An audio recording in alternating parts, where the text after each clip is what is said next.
Last episode we watched what RAG does. This episode we build it. The whole pipeline end to end against the same catalog and the same query.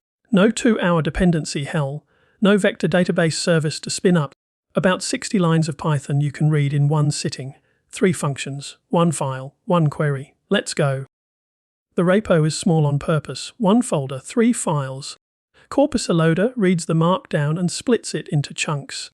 A provider wraps the embedding and chat models so you can swap Gemini for OpenAI without touching the pipeline.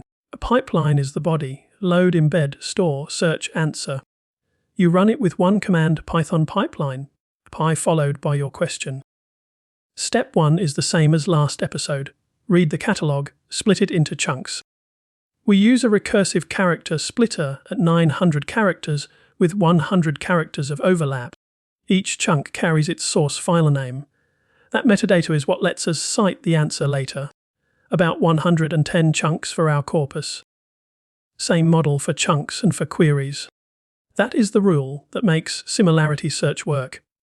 Both sides have to live in the same coordinate system. We call embed documents on the list of chunk texts. Back comes a list of 760 8-dimensional vectors. 1 vector per chunk. Chroma is a local vector store. No server, no Docker. Just 3 lines: instantiate, create a collection, add the chunks. But here is the part most tutorials skip. Chroma is just SQLite. If you open the database file and run a select statement, you can see your chunks sitting there as rows, the text in one column, the embedding as a blob in another. That is the whole magic. The user types a question. We embed it with the same model, then collection. Query does the actual work. Top 5 chunks rank by cosine similarity. The whole search runs in under 300 milliseconds. The top result for our query is the chunk about SKU1042 with a similarity of 0.80. Hold that thought. The top 3 chunks become context.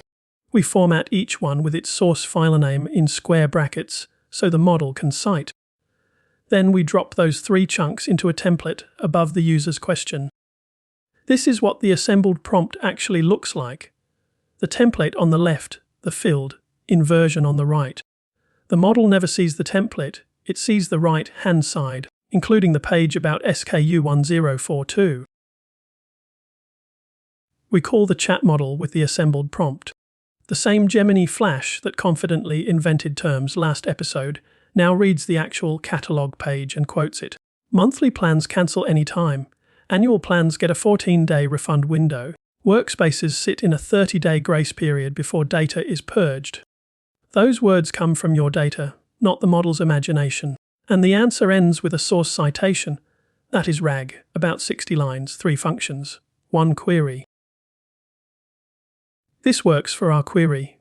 It works for most queries against this corpus. But scroll back to that 0.80 similarity score. The top 2 results were correct. The third was a meeting note that mentioned the word cancellation, while talking about something else entirely. Cosine similarity ranked it close because the words overlap. Relevance is not the same as similarity. Next episode, we add a reranker, a smaller model that reads the query and the chunk together and decides which one actually answers the question. The chunk that was ranked 3rd drops out. A better chunk takes its place. That is reranking. EP3.